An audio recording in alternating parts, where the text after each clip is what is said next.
Olá pessoal, tudo bem? Boa noite. Então vamos começar mais uma live.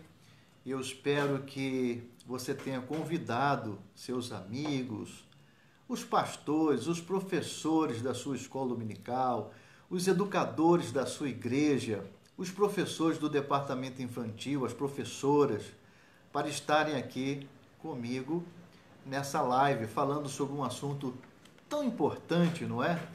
Que é 5 características que identificam o educador cristão, ok? Nós vamos iniciar rapidamente, porque o assunto é riquíssimo, não é? Eu espero que vocês me façam algumas perguntas, eu estarei respondendo dentro do possível, né? Porque a dinâmica, a live ela tem uma dinâmica própria, então nem sempre eu consigo aqui acompanhar todas as perguntas, as questões que são levantadas aqui na hora, mas eu prometo a vocês que depois da live eu estarei respondendo a todas as perguntas direitinho, enriquecendo com mais conteúdo, ok? Muito bem, mas vamos tentar interagir o máximo possível aqui dentro desta dinâmica, tá certo? Então, eu coloquei aqui, olha, 5 características. Quais são essas características? Convicção de sua chamada para o ensino. Dedicação total ao ministério de ensino na igreja. A terceira característica, amor e dedicação a seus alunos. A quarta, desejo ardente, ardente mesmo, de aprender. O educador cristão, ele quer aprender sempre, ele sabe, ele reconhece que o ser humano é um ser plenamente educável e que ele pode aprender até mesmo com seus alunos. E quinta característica, liderança positiva. Logo, logo vocês saberão por que liderança positiva. Tá certo? Então vamos lá. Educadores, eles têm convicção de sua chamada.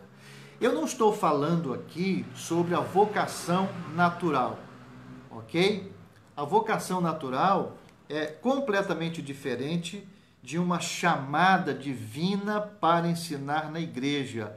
Ela também é extremamente necessária, é claro, né? A vocação, ela floresce no próprio cerne da personalidade humana. Eu poderia aqui falar somente sobre vocação natural, mas nós não temos esse tempo, não é verdade? Mas eu quero dizer assim rapidamente que a vocação natural é aquela tendência, é aquela disposição, é aquela aptidão natural, aquela inclinação para você realizar alguma coisa de uma maneira muito prazerosa. Você realiza alguma atividade, alguma coisa muito bem feita e ainda sentindo imenso prazer. Quando você, por exemplo, nota uma criança de 4, 5 anos e ela está ali com um serrote, alguns pedaços de madeira, ela está ali com alguns pregos à mão e ela pega o martelo, ela começa a bater firme no prego e de repente ela até acerta, né, um dos seus dedos, mas você olha de longe e percebe e diz assim, olha, ali está um futuro carpinteiro, um futuro marceneiro, quem sabe um artista, né, que vai esculpir na madeira com total delicadeza. Você percebe aquela vocação natural. Então, a vocação natural é aquela inclinação. Existe uma vocação natural para o magistério e existem algumas aptidões naturais que estão atreladas a essa vocação natural. Mas não é disso que eu estou falando aqui. Eu estou falando de uma chamada específica, de uma chamada divina para ensinar na igreja. Com o objetivo de aperfeiçoar e edificar a sua igreja, Cristo concedeu vários dons aos homens. E dentre esses dons está, naturalmente, o dom de mestre, o dom de ensinar. Em Efésios, capítulo 4, versículos 11 e 12, nós lemos o seguinte, olha, e ele mesmo deu, ele concedeu, ele quem? Cristo. Cristo deu, Cristo concedeu, Cristo designou uns como apóstolos, e outros como profetas, e outros como evangelistas, e ainda outros como pastores e mestres. Vejam só os objetivos. Tendo em vista o aperfeiçoamento dos santos. Esse é o primeiro objetivo. Para a obra do ministério e para a edificação do corpo de Cristo. Nós temos esses objetivos agora, aqui. Agora, observe bem uma coisa aqui, meus queridos irmãos, professores, que já estão aí chegando devagar, não é? Observe uma coisa interessante aqui. Nós estamos diante, nesse texto, de 5 dons de liderança administrativa, dons de liderança cristã. São todos dons sobrenaturais. É importante notar isso aqui. São dons sobrenaturais, tanto quanto os 9 dons espirituais. Observem que coisa interessante. Ele mesmo deu. Quem deu? Cristo. Ele concedeu, ele designou. Isso é muito interessante, meus irmãos, porque no Salmo 68, versículo 18, está registrado assim, está escrito, olha, recebestes homens como dádivas. Esse salmo se refere a Cristo, ou seja, Deus nos deu como dádivas para Cristo, ou seja, nós somos presentes de Deus dados a Cristo, não é? Então significa que nós pertencemos a Jesus. Isso é muito interessante. Sabe o que ele faz? Simplesmente ele nos toma, ele nos pega como dádivas suas. E com as dádivas que ele nos concedeu, e simplesmente nos entrega, nos dá como dom para a igreja. Então nós não podemos nos orgulhar de jeito nenhum do nosso dom de mestre. Por quê? Nós somos simplesmente servos dos servos de Deus. Então ninguém pode se orgulhar e dizer, eu sou mestre, eu sou professor, eu sou importante, eu sou o dono do saber. Nada disso. O texto diz claramente que Cristo nos deu para a igreja como dádivas, como dons. E isso, meus irmãos, é maravilhoso. Notem uma coisa aqui também importante, olha. Ele deu uns como apóstolos, e outros como profetas, e outros como evangelistas, e outros como pastores e mestres, ou pastores e doutores. Notem que todos esses dons estão separados por um pronome indefinido. Notem aqui comigo, você pode até grifar aí na sua Bíblia. Olha, uns, outros e outros são pronomes indefinidos. Mas quando chega ali em pastores e mestres, não está escrito e outros para pastores e outros para mestres.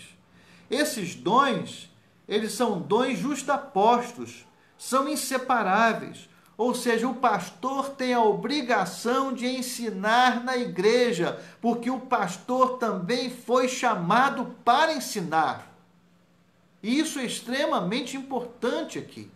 Temos que frisar essa verdade aqui. Ok? Vejam só que riqueza nós temos em Efésios capítulo 4, versículos 11 e 12. Então é necessário que o professor de escola dominical, ele tenha essa convicção de que ele foi chamado por Deus. Ele tem de ter naturalmente uma vocação natural. Ele precisa de ter algumas aptidões naturais atreladas a essa vocação. Ele precisa também conquistar, através do estudo, algumas habilidades importantes para o desenvolvimento do seu ministério de ensino. Mas ele precisa, antes de tudo, de ter convicção de que ele foi chamado especificamente para ensinar a palavra de Deus na igreja. professores, educadores cristãos que estão me ouvindo agora, mestres são aqueles que receberam de Deus um dom especial para esclarecer, expor e proclamar a palavra de Deus. Você pode colocar aí um amém agora? Você pode confirmar com um amém? Ok? Então coloca aí amém. Porque mestres são aqueles que receberam de Deus um dom especial, um dom sobrenatural para esclarecer. É muito importante. Disse o seguinte, que aquele que consegue fazer com que coisas difíceis pareçam fáceis, esse é mestre, esse é educador, esse é um educador cristão, porque se vocês são educadores, como eu tenho a convicção de que sou, que fui chamado por Deus, eu sinto isso, meus irmãos, eu sinto a necessidade de esclarecer a palavra de Deus, de descer a minúcias, de explicar até que todas as coisas sejam entendidas. Então, mestres são aqueles que foram chamados, que receberam um dom sobrenatural especial de Deus para esclarecer, para proclamar, para expor a palavra de Deus, para esmiuçar a palavra até que o aluno consiga compreender. Então, não basta ser simplesmente vocacionado e possuir algumas aptidões naturais para exercer o magistério cristão. Não! O educador precisa ter plena convicção de sua chamada específica para ensinar na igreja, porque muitos são frequentemente colocados à frente de uma classe na escola dominical por seus líderes, mas não receberam de Deus a confirmação de sua chamada. Então, você que está me ouvindo agora, se você recebeu de Deus essa confirmação, escreva aí: eu tenho convicção da minha chamada. Quero ver, eu quero ler agora aí. Escrevam: eu tenho convicção da minha chamada. Vamos lá? Olha, eu vou esperar vocês escreverem.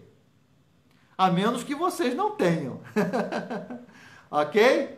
Escrevam aí assim, olha: eu tenho convicção da minha chamada. É, muita responsabilidade, diz aqui o irmão Elton. E é mesmo, mas essa certeza vocês precisam buscar em Deus. Vocês precisam buscar em oração essa confirmação. Senhor, eu fui chamado mesmo para ensinar a sua palavra? Eu sou um professor profissional? Eu me formei em magistério? Eu me formei em pedagogia? Eu fiz vários cursos de didática, mas e agora eu sou chamado mesmo para ensinar na igreja? Você precisa ter esta convicção, senão desista desse negócio. Desista desse negócio. Educadores têm convicção de sua chamada. Em segundo lugar, educadores são dedicados ao ministério de ensino. Os educadores genuinamente chamados, meus irmãos, enquanto eles ensinam, sentem seus corações arderem pela atuação poderosa do Espírito Santo. Vocês já tiveram essa experiência? Quando vocês estão ensinando a palavra de Deus, os alunos estão lá todos ali, curiosos, atentos, interessados, e de repente você cita um texto bíblico, você começa a esquadrinhar aquele texto, e você vai se aprofundando, de repente o seu coração começa a arder por uma chama, por um poder extraordinário que vem sobre você naquele momento, e você sente um gozo, um prazer intenso em estar ensinando a palavra de Deus. Isto é a convicção. Educadores são dedicados ao ministério de ensino. Eles amam intensamente essa missão. Eles se dedicam integralmente à sua prática docente, mesmo sabendo que nem sempre serão reconhecidos, às vezes pela sua própria liderança na igreja. Eu sofri isso, eu acredito que alguns de vocês também, alguns estejam sofrendo nesse momento. a falta de reconhecimento por parte da liderança, porque nós, educadores cristãos, nós somos obreiros dos bastidores. Nem sempre somos vistos, nem sempre somos reconhecidos. Nós não temos uma vitrine. Nem sempre as pessoas reconhecem os nossos esforços, os nossos trabalhos, mas com certeza Deus tem um galardão todo especial para nos entregar naquele grande dia. Nós devemos sim nos apropriar dos mais eficazes recursos que estiverem à nossa disposição. Eu tenho ensinado, eu estou pesquisando profundamente essa questão das tecnologias, as novas tecnologias digitais, virtuais, todo esse aparato tecnológico, e eu vou mostrar para vocês através de artigos, de livros. Estou fazendo novas pesquisas, porque de fato nós temos que nos apropriar de todos os meios de comunicação, dos recursos mais eficazes tecnológicos que estiverem à nossa disposição. Porque conforme afirmou o apóstolo Paulo, se é ensinar, haja dedicação ao ensino. Haja dedicação. Em Romanos, no capítulo 12, versículo 7, a parte B do versículo, não é? Ali está muito claro. É um versículo muito conhecido de todos nós que ensinamos. Se é ensinar, haja dedicação ao ensino. E por dedicação, meus irmãos, professores de escola dominical, nós podemos entender abnegação. Nós podemos entender consagração, devotamento, afeição profunda, amor. Por isso que o apóstolo Paulo, escrevendo a Timóteo, em sua primeira carta, no capítulo 4, versículo 16, ele disse assim, olha, tem cuidado de ti mesmo e do teu ensino. Timóteo, olha, você precisa ter cuidado de você, da sua vida, da sua comunhão com Deus, da sua piedade. Você precisa se exercitar em piedade, olha, mas tenha cuidado também da maneira como você ensina. Se dedique ao ensino. Persevera nessas coisas, disse o apóstolo Paulo, porque fazendo isso te salvarás. Olha só a importância, a relevância aqui. Te salvarás tanto a ti mesmo como aos que te ouvem. Olha, meus irmãos, que importância tem isso aqui. Quantas vezes, pelo Espírito de Deus, você pensou em desistir? Quantas vezes você pensou, eu vou deixar isso tudo para lá, ninguém me vê, ninguém me reconhece, ninguém sabe que eu estou fazendo todo esse trabalho aqui escondido nos bastidores. Eu quero dizer para vocês que antes de eu ter ficado na vitrine de alguns órgãos das Assembleias de Deus, que vocês sabem muito bem, não vou citá-los aqui. Antes dessa minha experiência, durante 20 anos nos bastidores, eu me dediquei ao ministério cristão, ao magistério cristão. Cheguei a estabelecer vários institutos bíblicos no Rio de Janeiro e fora do Rio de Janeiro. Lecionei na escola dominical desde os meus 15 anos de idade. Lecionei em institutos bíblicos desde 1984. Um trabalho feito nos bastidores, uns 20 anos de trabalho feito nos bastidores. Mas graças a Deus, Deus me honrou e vai honrar vocês também. Dedicação é o mesmo que esmero.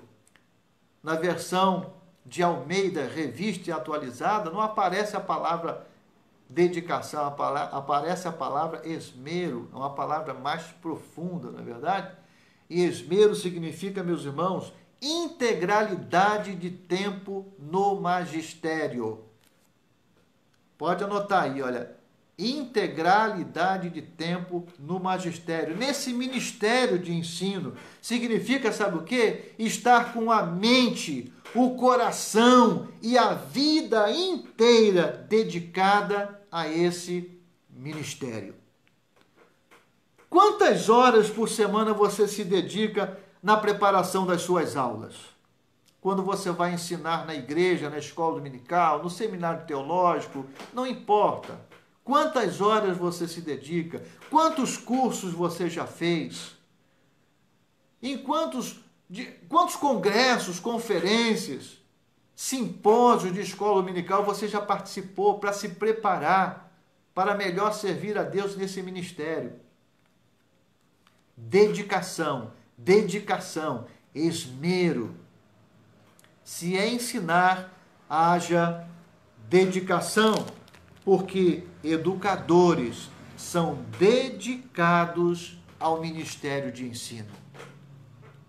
A terceira grande característica agora. Eu quero dizer a vocês, professores, não é? Eu me empolgo assim mesmo, né? E estou aqui nessa live, passando algumas experiências para vocês, muito entusiasmado, estou vibrando aqui, não é? E eu espero que vocês sintam aí essa vibração. E vocês estão fazendo muitas perguntas, eu estou olhando aqui rapidamente, né? A live tem uma dinâmica assim, mas eu prometo a vocês que vou estar respondendo tudo que vocês colocarem aí agora.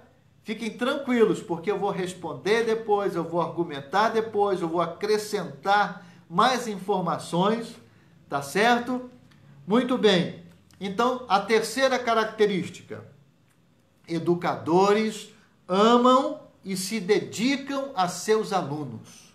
Quero repetir, a terceira característica: educadores cristãos convictos amam e se dedicam a seus alunos. Olha, a palavra hebraica Hanak significa educar. Ela tem uma raiz lá no hebraico, no original, que quer dizer dedicação, consagração. Xenofonte, um grande filósofo da antiguidade, ele disse o seguinte, eu acho lindo isso aqui: nunca pude aprender nada com aquele mestre, ele não me amava. Vejam só que coisa interessante. Xenofonte disse isso há milhares de anos atrás. Nunca pude aprender nada com aquele mestre, ele não me amava. Você pode estar pensando assim agora, mas esse professor Marcos Tuller, ele é muito romântico com a educação. Eu confesso que eu sou romântico mesmo. E tem de ser assim, tem de ser romântico, tem que ser entusiasmado com a educação.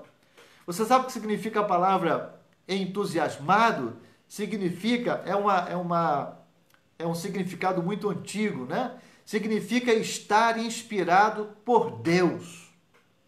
O significado remoto dessa palavra entusiasmado, estar entusiasmado, significa estar inspirado por Deus. Eu estou inspirado por Deus. É por isso que eu me entusiasmo com a educação cristã.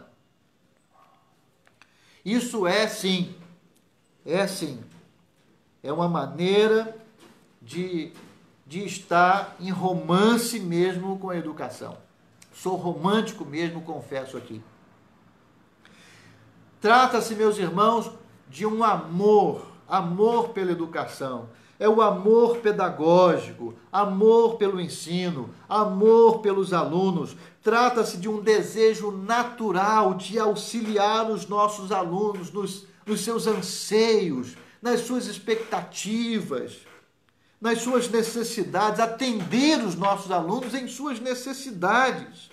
Um autêntico educador cristão, ele se importa muito mais com a pessoa do aluno do que com a frieza do programa, do conteúdo, do currículo. Ele não sente só simpatia por seu aluno enquanto está ensinando, mas ele tem um sentimento mais profundo que se chama empatia. Ou seja, ele se coloca no lugar do seu aluno para sentir o que ele está sentindo, para padecer das aflições que o seu aluno está padecendo naquele momento. Então ele se importa muito mais com a pessoa do educando do que com o currículo, do que com o conteúdo. Mesmo sendo um conteúdo bíblico ou teológico, o conteúdo ele está em segundo plano. O mais importante é a pessoa do aluno, com as suas necessidades, com os seus anseios, com as suas expectativas. É o amor pedagógico. Eu me lembro, meus irmãos, há muitos anos atrás, quando eu lecionava na escola dominical para a classe de novos convertidos. Eu quero contar essa experiência aqui. Eu ensinava para a classe de novos convertidos e um certo dia eu estava numa feira livre no bairro onde eu morava, aqui no Rio de Janeiro, e era um dia chuvoso, um dia frio, chuvoso. Eu estava nessa feira fazendo as minhas compras, com várias bolsas na mão e ao mesmo tempo com guarda-chuva, tentando equilibrar as bolsas e o guarda-chuva, e de repente eis que eu me deparo com um dos meus alunos novo convertido. E aí sabe o que aconteceu? Quando ele me viu, me disse assim: olha, professor Marcos, graças a Deus que o irmão apareceu aqui. Eu quero lhe fazer uma pergunta, eu preciso tirar algumas dúvidas com o irmão. E eu disse: meu irmão, eu não posso fazer isso agora. Veja só a situação, eu estou aqui com as bolsas, com o guarda-chuva, está chovendo. E ele disse: não, mas tem que ser agora. Eu disse para ele: tudo bem, então, sente-se aqui. Nós nos assentamos ali, meus irmãos, no meio-fio. Estava chovendo, estava frio. Eu larguei as bolsas no chão e procurei saber o que ele precisava. E ele começou a me contar: lá no meu trabalho tem um budista e ele está confundindo as minhas ideias. Ele está me passando tantas informações e eu não sei, eu acho que ele está certo e eu vou para lá. Eu falei: você não vai não, fica aqui. E nós ficamos ali mais de 1 hora conversando sobre a palavra de Deus e tirando todas as dúvidas daquela pessoa, daquele novo convertido, meus irmãos. E graças a Deus que esse novo convertido, ele continua firme na fé até hoje. Ou seja, o aluno é mais importante, a pessoa é mais importante do que o currículo, do que o programa, do que o conteúdo, do que a sua capacitação. Todas essas coisas são importantes, mas o aluno é mais importante. Então, educadores amam e se dedicam a seus alunos. Muitas outras experiências eu poderia contar aqui, não é verdade? Você sabe da história de Dwight Lyman Moody? Já ouviu falar em D.L. Moody? Moody foi o maior evangelista de todos os tempos. O homem que ganhou milhares, talvez milhões de almas para o reino de Deus. Só que Moody se converteu em uma classe da escola dominical, através da dedicação de um grande professor, um grande homem de Deus, um grande educador cristão chamado Edward Kimball. O que Edward Kimball fazia? Ele ficava ensinando ali, de uma maneira muito dedicada, a Moody na escola dominical, na classe.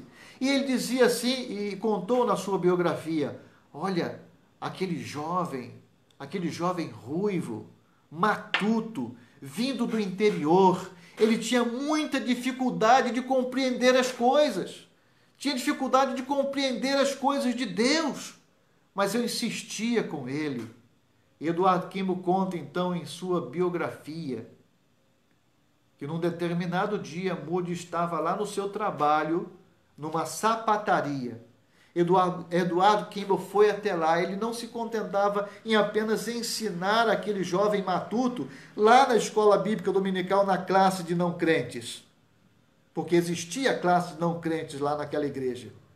Mas ele foi ao trabalho. E lá nos fundos daquela sapataria, Moody se converteu ao Senhor Jesus Cristo.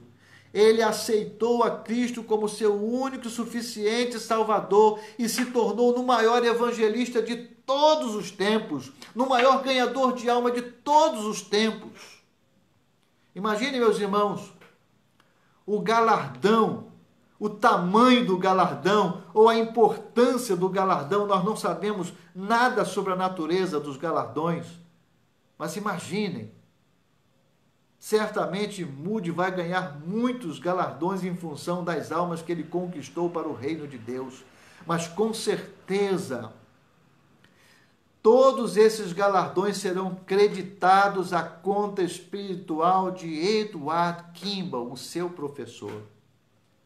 Talvez você pense assim, olha, mas eu só tenho um aluno, eu só tenho 10 alunos, eu só tenho 2 alunos na minha classe, mas você pode imaginar o que Deus pode fazer e vai fazer com esses 2 alunos, ou com esse único aluno que você tem na sua classe. É por isso que lá na eternidade vai haver, com certeza, muitas surpresas. Senhor, mas esse galardão é para mim. Eu fiz tudo isso? Sim, você fez, dirá o Senhor. Você se lembra daquele adolescente? Você se lembra daquele jovem que você instruiu lá na escola dominical? Ele se tornou num grande ganhador de almas. Ele se tornou num pastor, num missionário e conquistou muitas almas para o meu reino. Então esse galardão pertence a você também. Olha que coisa linda, meus irmãos. No Talmud, já ouviram falar no Talmud? Responda aí para mim assim, olha, eu ouvi falar no Talmud. Confirme aí para mim. É importante saber, não é? Que você conhece o Talmud. É importante que você leia o Talmud. Então o Talmud é um livro de tradições, né? Dos judeus, muito importante. No Talmud está escrito assim, meus irmãos, olha, quando virdes um aluno carregar em suas lições, como se fossem barras pesadas de ferro, carregarem as suas lições, como se fossem barras pesadas de ferro. Sabei que isso se dá porque o seu mestre não o assiste com bondade e paciência. Às vezes, estar na escola dominical para alguns alunos é um fardo tremendo, não é verdade? O Talmud diz isso. Então é necessário realmente que nós, professores de escola dominical, nos comportemos não como meros técnicos do saber, mas como educadores cristãos, porque educadores cristãos verdadeiros, autênticos, amam e se dedicam a seus alunos. É interessante isso, meus irmãos, porque não pode ser um fardo pesado estar na escola dominical aprendendo a palavra de Deus, não é verdade? Porque a palavra saber é da mesma origem da palavra sabor. Vocês sabiam disso? A palavra saber é da mesma origem da palavra sabor. Então, o saber tem de ter sabor. Tem de haver prazer quando o aluno está estudando. E quando ele está estudando a palavra de Deus, mais prazer ainda. Quando os sacerdotes no Antigo Testamento ensinavam a Torá às crianças, eles costumavam fazer, sabe o quê? Colocavam guloseimas, doces, na boca das crianças, para que elas pudessem fazer essa associação. Enquanto aprendiam, sentiam doce na boca e associavam o saber ao sabor, o saber ao prazer de aprender. Talvez por isso tenhamos alguns registros interessantes na Bíblia, não é? Como, por exemplo, no Salmo 119, versículo 103, o salmista diz assim, olha, ó quão doces são as tuas palavras no meu paladar, mais doces do que o mel à minha boca. Interessante isso, não é? E aquela passagem também, não é? Quando o profeta Ezequiel, está lá, registrado em Ezequiel 3:3, quando ele recebeu o livro, que era a palavra de Deus, ele disse assim, olha, então o comi, e era na minha boca doce como o mel. Não é interessante isso? Então, conhecer as Escrituras estudar a palavra de Deus na escola dominical tem de ser prazeroso. O aluno tem que sentir prazer. E se isso não está acontecendo, pode ser que o problema seja do mestre, do professor. Não é verdade? Talvez ali esteja um mero técnico do saber e não um educador cristão autêntico. Isso aqui é muito significativo e importante. Eu sempre conto a seguinte experiência. Eu estava lendo a palavra de Deus, os Salmos, e me deparei várias vezes com o salmista Davi dizendo assim, olha, recrear-me-ei em tuas palavras. Você já leu isso? Já leu essa expressão? Recrear-me-ei em tuas palavras. E o que significa isso, meus irmãos? Recrear-se. Eu fui para o original. E aí eu descobri, sabe o quê? Que a palavra recrear-se significa exatamente como nós a compreendemos em português. Significa divertimento. Já repararam quando nas escolas, né? Quando a sineta toca anunciando o recreio, as crianças saem correndo desesperadas, atropelando umas às outras, porque aquele é o momento mais importante para elas, porque é o momento do divertimento, do prazer. O salmista estava querendo dizer o seguinte, olha, Senhor, quando eu me coloco diante da sua palavra, para ler, para refletir, para meditar nela, a minha alma começa a se divertir. Ela começa a se recrear em suas palavras. Olha que coisa interessante. Então, saber e sabor.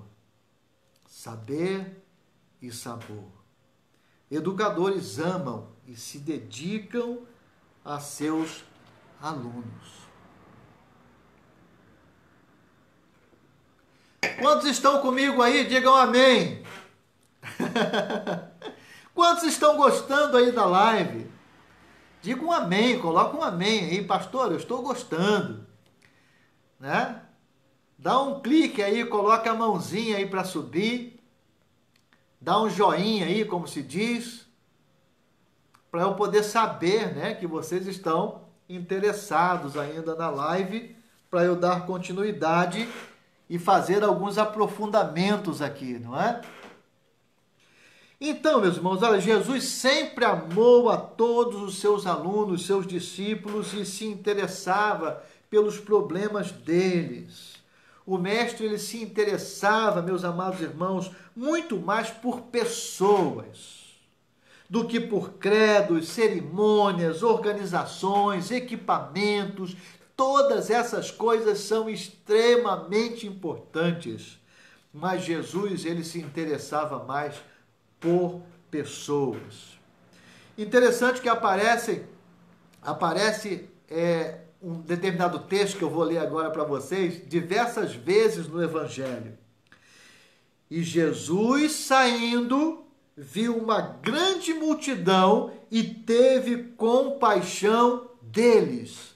Vocês já se depararam com esse texto? Certamente, muitas vezes nos Evangelhos, não é? E continua o texto dizendo, porque eram como ovelhas que não têm pastor, e começou a ensinar-lhes muitas coisas. Esse texto aparece 5 vezes em Mateus, 4 vezes em Marcos, 3 vezes em Lucas. Sabe o que significa isso, meus irmãos? Quando eu li a palavra compaixão, eu pensei, tem alguma coisa aqui, algum significado importante. Lógico que eu recorri para os originais. Eu fui ver o significado de compaixão no grego e me surpreendi. Compaixão significa, está lá ao pé da letra como intestinos. Isso mesmo que vocês estão ouvindo. Intestinos. Então Jesus, quando viu aquela multidão, ele sentiu compaixão, ou seja, o intestino, não é? Nos tempos de Jesus, era como se fosse o nosso coração hoje, não é? No Antigo Testamento, o centro, o âmago do ser humano, dos sentimentos humanos, acontecia nos rins, não é? Nas entranhas. Naquela época os gregos colocaram os intestinos. Hoje nós colocamos o órgão chamado coração como centro das emoções. Então significa, meus irmãos, que quando Jesus via aquela multidão para lá e para cá, sem nenhuma orientação, sem pastor, sem uma pessoa que pudesse orientar, que pudesse guiar, como nós vemos hoje em muitas igrejas, em muitos lugares, Jesus sentia como se o seu intestino, lá dentro no seu interior, começasse a se retorcer. E ele sentia aquela dor profunda lá nos intestinos, não é? Como se o intestino estivesse fazendo aqueles movimentos peristálticos que acontecem na digestão e a gente sente aquela dor lá dentro. Era como Jesus estivesse sentindo essa mesma dor lá no seu âmago, por ver aquelas pessoas sem alguém que pudesse orientá-las no caminho certo. Vejam só que coisa interessante. Então Jesus sentia essa compaixão. Você sente essa mesma compaixão por seus alunos? Você sente essa mesma compaixão pelas pessoas que estão na igreja aos montes, sem qualquer orientação em relação à palavra de Deus, sem se aprofundar no conhecimento da palavra de Deus? Você sente essa compaixão? Educadores amam e se dedicam a seus alunos. O educador conhece os seus alunos caminhando lado a lado com eles. Mantém contato individual e se sensibilizam com as necessidades dos alunos individualmente e com as necessidades também do grupo, da sua classe. Eu sei que alguns professores são da área infantil e outros terão acesso a essa live posteriormente, porque eu vou deixar a live gravada aqui, não é? Então terão acesso a essa live. E eu quero falar com as professoras e professores do departamento infantil. Eu quero que você anote essa minha palavra agora. As crianças podem esquecer o que você disse, mas nunca vão esquecer o que sentiram. Ok? Anotaram aí, professoras do departamento infantil? Professores também, não é? As crianças podem esquecer o que você disse, mas nunca vão esquecer o que sentiram quando você disse. Ok? Muito bem, então agora vamos para a quarta característica. São 5 características, aqueles que estão chegando agora, não é? Que identificam o educador cristão. A primeira, convicção de sua chamada. A segunda característica, dedicação total ao ministério de ensino. A terceira característica, amor e dedicação aos seus alunos. E agora, a quarta característica, desejo ardente de aprender. Isso mesmo, educadores de verdade nunca cessam de aprender. Nunca cessam. Eles reconhecem que o homem, que o ser humano, é um ser plenamente educável. Plenamente educável. Nós aprendemos com tudo e com todos. Nós aprendemos com os livros, nós aprendemos com os nossos professores, nós aprendemos com os adultos, com os jovens, com os adolescentes, nós aprendemos com as crianças. Quem aí que não aprende com as crianças? Como aprendemos? Nós aprendemos com os anciãos, com as anciãs, aqueles de cabecinha bem branquinha, com seus 80, 90 anos, contando os seus causos maravilhosos, como nós aprendemos com eles, porque os seres humanos são seres plenamente educáveis. Um autêntico educador, ao contrário de alguns professores que se sentem donos do saber, é humilde e está sempre à disposição para aprender. Sempre à disposição para aprender. O educador ele deve estar atento a qualquer oportunidade de aprender. E quando não souber uma resposta, é melhor ser honesto e dizer assim: eu não sei. Diga para o seu aluno: olha, eu não sei, mas vou procurar saber, eu vou pesquisar e no próximo domingo eu trago isso para você, não é? E é muito bom, é maravilhoso quando você diz que não sabe. Tem pessoas que se julgam donas do saber e se orgulham disso. Mas o educador é aquele que aprende e gosta, aprecia aprender. E diga assim então agora, eu quero que você escreva aí, olha, escreva e sinta o que está escrevendo, tá certo? Para a gente poder interagir. Diga assim, olha, eu não sei. Escreve aí, eu vou esperar vocês escreverem isso. Depois eu vou argumentar com vocês mais tarde, tá bom? Diga assim, olha, eu não sei. Escreva, eu vou anotar aqui. Ou melhor, anotar não, eu vou esperar vocês escreverem para interagirem comigo. Só escrever assim, olha, eu não sei. É bom dizer que não sabe. É maravilhoso reconhecer que não sabe. Não é? A gente se sente uma paz interior assim quando a gente diz assim, olha, eu não sei. E quando você não sabe, você vai procurar saber. Se você sabe de tudo, não há espaço para aprender mais nada. Você sabe de tudo, não é verdade? E é claro que você coloca um peso enorme sobre os seus ombros quando você diz que sabe de tudo. A ausência do orgulho diante da realidade de não saber facilita e promove mais aprendizagem. Aliás, meus irmãos, olha, não saber é o início da aprendizagem. Quero repetir, não saber é o início da aprendizagem. Cora Coralina, grande escritora brasileira, ela disse o seguinte, olha, feliz aquele que transfere o que sabe e aprende o que ensina. Feliz é aquele que transfere o que sabe e aprende o que ensina. Grande filósofo romano da antiguidade, ele disse assim, olha, em latim, hominis dum docente dicente. Hominis dum docente dicente. Os homens, enquanto ensinam, aprendem. E é verdade. Existe uma relação intrínseca entre essas duas ações, ensinar e aprender.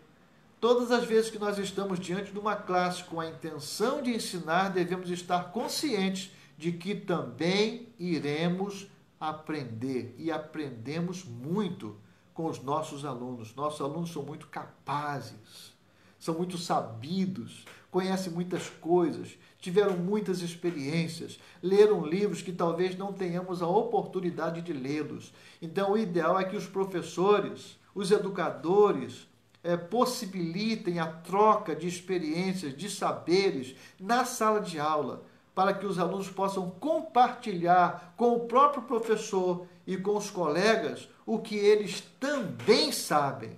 E aí sim, nós iremos aprender, porque educadores nunca cessam de aprender. Eu costumo dizer que a única diferença real que há entre o professor e o aluno é que o professor será aluno para a vida inteira. E agora nós vamos para a última característica dessa live, ok? Eu espero que vocês estejam gostando e que estejam comigo aqui, olha. Eu estou me programando para terça, quinta e sábado. Sempre às 21 horas eu estarei aqui com um assunto novo. Mas eu gostaria que vocês me dissessem quais os assuntos vocês gostariam de tratar.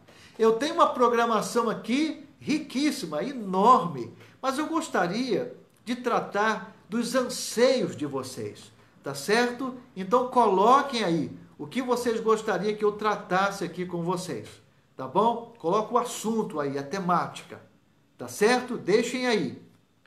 Então vamos lá, a quinta e última característica, liderança positiva. Liderança positiva. Então, educadores exercem liderança positiva? Sempre as pessoas me perguntam, mas pastor, existe uma liderança negativa? Claro que existe, vocês sabem muito bem disso. Mas o que é uma liderança positiva?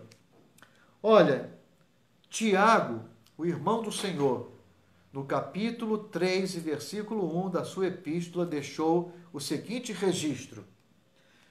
Isso aqui é muito forte, hein? É muito forte. Meus irmãos, muitos de vós não sejam mestres. Isso mesmo que está escrito. Não sejam mestres, sabendo que receberemos mais duro juízo. Meus irmãos, eu estou aqui incentivando vocês para serem educadores cristãos dedicados. E agora vem Tiago com essa palavra, nos desestimulando de sermos mestres. Claro, né? Que ele teve razão. Por que ele disse isso? Porque, meus irmãos, nós somos líderes. Tendo consciência ou não, quem ensina sempre exerce liderança sobre quem aprende. E essa liderança poderá ser positiva ou negativa conforme a postura espiritual do educador cristão. É verdade. Então você tem os seus alunos, os seus educandos aqui, olha, na palma da sua mão. Vocês podem conduzi-los de um lado para o outro. Então vocês podem conduzi-los para a perdição eterna ou para a salvação eterna. É verdade, porque nós somos influenciadores, nós somos líderes, nós influenciamos os nossos alunos, as nossas crianças, os nossos adolescentes, os jovens. Como nós influenciamos? E isso de forma natural, pela nossa liderança natural. Então, os conceitos, os princípios, os conselhos que nós ministramos aos nossos alunos dificilmente deixarão de influenciá-los. Pensem nisso. Henry Adams, né, um filósofo americano, ele disse o seguinte, olha, o professor se liga à eternidade. Eu vou falar bem devagar isso aqui, olha. O professor se liga à eternidade. Ele nunca sabe onde cessa a sua influência. O professor se liga à eternidade. Ele nunca sabe onde cessa a sua influência. Mas em Daniel capítulo 12, né, tem um texto que eu gosto muito, que fala sobre os professores, 12, versículo 3. Os que a muitos ensinam a justiça refulgirão como as estrelas, sempre e eternamente. Refulgirão como as estrelas, sempre e eternamente. Ou seja, a nossa influência vai até a eternidade. Pensem na nossa responsabilidade como educadores cristãos, meus irmãos. Isso é coisa muito séria. Você pode influenciar positivamente, mas pode influenciar negativamente. Eu quero dizer uma coisa séria para vocês aqui. Eu sei que essa live depois vai ser duplicada, compartilhada com muitas pessoas, e alguns superintendentes e pastores terão acesso também a essa aula. Então eu quero dizer o seguinte, pela minha experiência de 35 anos lidando com educação cristã e escola dominical, muitas igrejas são divididas justamente no âmbito da escola dominical, lá no recôndito das salas de aula, por um professor que discorda da visão do pastor, da visão da igreja local, da missão da igreja local, e ali acontece justamente pela influência negativa desse mestre, desse professor junto aos seus alunos, uma divisão na igreja. As igrejas são divididas exatamente assim, pela influência de alguns educadores cristãos lá no recôndito de suas salas de aula. Pela influência deles. Então eu quero aqui, para terminar essa live agora, ok? Apenas citando aqui rapidamente os pontos, respondendo a seguinte pergunta: Como poderá o professor, o educador cristão, evidenciar uma liderança positiva em relação, principalmente ao ensino na escola bíblica dominical? Como? Da seguinte maneira, eu vou só colocar os pontos aqui, porque não há tempo mais para a gente continuar explicando cada ponto, ok? Então, quem puder, anote. Eu vou colocar assim bem devagar para vocês anotarem, ok? Então, como poderá o professor evidenciar uma liderança positiva? Vamos lá. Apoiando o pastor da sua igreja, dando assistência aos cultos. Tem professores de escola dominical que não assistem aos cultos. Eles não participam dos cultos, simplesmente dão as suas aulas e vão embora. Mas não aparecem mais na igreja. Participando efetivamente do sustento financeiro da obra de Deus. Isso diz respeito aos dízimos e ofertas alçadas. Integrando-se à igreja. O que significa? Presença e atividade nos cultos. Mantendo-se distante dos ventos de doutrinas. Há professores que gostam de estar envolvidos em heresias, em ventos de doutrina. Qualquer vento de doutrina, qualquer coisa nova, qualquer inovação, lá está o professor indo atrás disso. Não é? Então, mantendo-se distante dos ventos de doutrina, sendo eticamente correto, significa, não é? Não fazer aquelas atrapalhadas na área financeira, principalmente, não é? Antigamente, hoje não se usa mais cheques, quase não se usa, não é? Mas o educador cristão não pode passar um cheque sem fundo. O educador cristão não pode burlar o fisco quando estiver fazendo a declaração do imposto de renda. Ele tem que ser ético. Então significa o quê? Ser eticamente correto. Vivendo o que ensina, ou seja, personificando a sua lição, como Jesus fazia. Tendo um lar cristão exemplar, apoiando a missão e a visão da igreja local, não usando a sala de aula para promover revoltas e dissoluções, e também colocando como alvo o nascimento de uma nova classe a cada ano, colocando como alvo a geração de novos professores de escola dominical a cada ano. Então, é dessa forma que o professor poderá evidenciar uma liderança positiva. 5 características que identificam o educador cristão: convicção de sua chamada, dedicação total ao ministério de ensino, amor e dedicação aos seus alunos, desejo ardente de aprender e liderança positiva. Ok? Então, aqui eu termino essa live. Eu espero que vocês tenham gostado, ok? Coloque aí um joinha, não é? Assim, olha, ok? Eu quero aproveitar esse finalzinho para dizer para vocês, olha, se dediquem, leiam livros, pesquisem, façam cursos. Faça um curso de pedagogia. Isso é obrigatório, pastor? Não, claro que não, mas é excelente. Se você pode fazer, não é? Quando essa onda passar aí, faça cursos presenciais, faça cursos online, se aperfeiçoe, se dedique, porque vale a pena, ok? Um grande abraço, Deus abençoe vocês. Eu espero que vocês estejam comigo aqui nessas lives, sempre às terças, às quintas e aos sábados, às 21 horas. Um grande abraço. Deus abençoe a todos em nome de Jesus. Amém.